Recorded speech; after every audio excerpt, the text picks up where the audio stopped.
Hello, this is Jeff, and I wanted to get in a quick report before the lunar eclipse that happened on the 21st, which I'm calling the punchline of this entire lunation.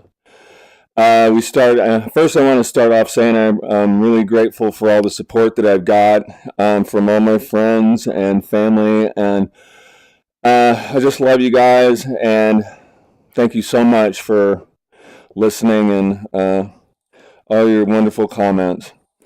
I want to start off talking about the punchline.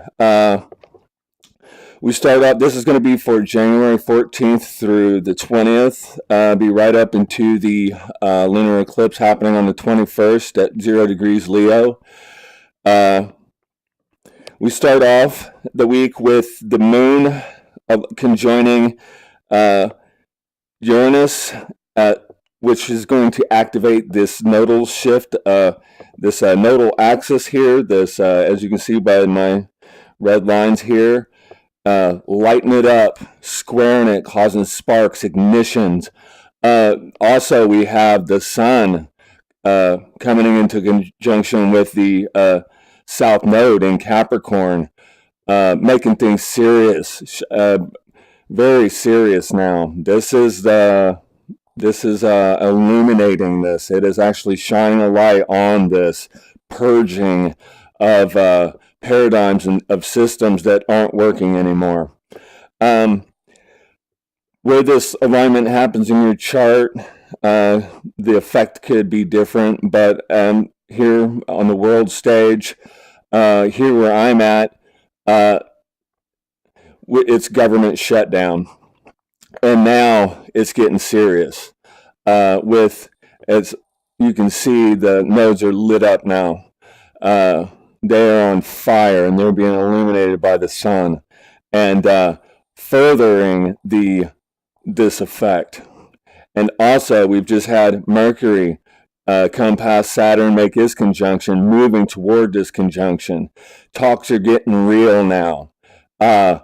Things are starting to come into focus. Things are becoming serious. Also, there's a sense of stubbornness with this sun. Anytime you're dealing with this heavy amount of earth signs, there's a stubbornness there. I think once we get past this node here, and with Mercury, when it updates and he comes through the node, and we further, purge these things out of our lives and these structures in our and I'm talking about government. I have to talk about the government. That's the world stage, and that's what this energy says right now.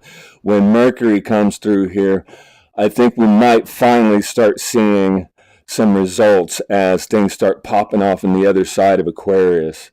But right now we've got to get past this heaviness, and I don't know if anybody else can feel it, but this is like crazy. And it's just not the government. It's everything in my life has a weighted heaviness, a loneliness, a dark kind of, I can't even describe it. And it's just hold your ground right now. Hold your ground. This is going to pass. I said when the sun moves past this south node and moves into this air sign, and we've also got to wait for Mercury to make it and update. He's just updated with past Saturn. Things are getting serious now, and then he'll move past in conjunct into Pluto, the power play.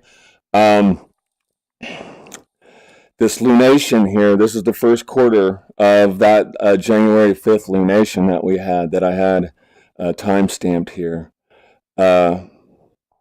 So this reading will go all the way up until the moon conjoins with the north node, which I'm going to call the punchline of this entire lunation.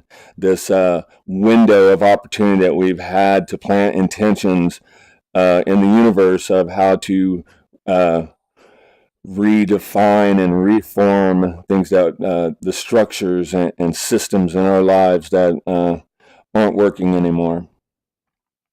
So, Jupiter squaring Neptune and Venus is coming into the mix,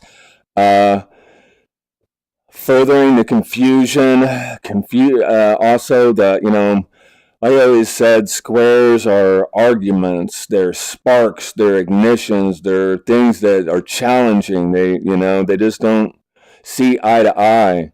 And you've got Jupiter in a very powerful position with Saturn or Venus and Jupiter conjoined, in bolstering that effect. But you've also got, which in my opinion, almost both of them have to be coupled to even compare to the amount of power that the Neptune and Pisces is providing, because that's probably one of the Neptune and Pisces is probably definitely one of the most powerful planets right now. I mean, next to Saturn, Pluto, or Pluto's really powerful right now, but Saturn and Neptune are making the calls right now. So get ready for the punchline. I would expect at the beginning of the week to hear some very unexpected news, or a huge power play. Definitely wouldn't be surprised to hear national the crisis, build the wall. That could be very much here or here when the moon reaches these 2 points. We've come to this culmination point where it's first quarter full moon, and then the significance of that full moon being an eclipse. So there's an ending and a start and a beginning here. So I'm going to keep this short. I just wanted to get a really quick one out there before this the new moon came out, and because things are getting really heavy right now, and we just have to stand our ground right now and just be patient and let these updates happen and let this purge happen. And it's hard. It's hard right now, and a lot of people are having a hard time in more ways than just the government and money. This is a heavy time, and unfortunately, there's nothing we can do about it. This is in God's hands right now. This is God's plan. This is His programming. This is the way it's supposed to be going. But for you people that know your charts and stuff, you can look at this configuration and see where this happens in your chart. But until then, I want to wish everyone a great week. Please stay positive. We're going to get past this heavy, crazy, intense Capricorn time. I love you guys. Goodbye.